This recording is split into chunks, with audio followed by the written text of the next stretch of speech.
மகாபாரதத்துல யக்ஷ பிரசன்னத்துல யக்ஷன் கேள்வி கேட்பதாகவும் தருமன் பதில் சொல்லுவதாகவும் வருகிற அந்த பகுதி இருக்கே, நாம் ஒவ்வொருவரும் படிக்க வேண்டிய பகுதி அது. யக்ஷன் கேட்கிறான், புல்லை விட வேகமாக வளரக்கூடியது எது?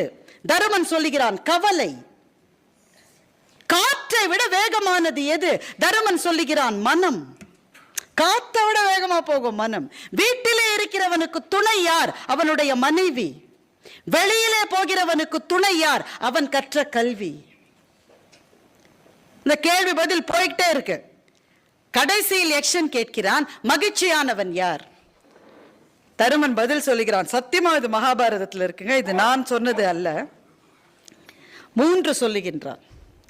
3 பேர் மகிழ்ச்சியாக இருக்கிறார்கள். 1, கடன் இல்லாதவன். 2வது, பிழைப்புக்காக வெளிநாடு போகாதவன்.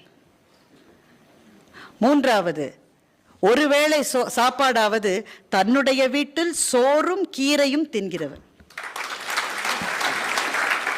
இந்த 3 பேரும் மகிழ்ச்சியாக இருக்கிறார்கள் என்று எப்ப வந்தது? இது மகாபாரதம் எழுதப்பட்டு 4000 வருஷம் ஆகுதுன்னு ஒரு கணக்கு இருக்கு.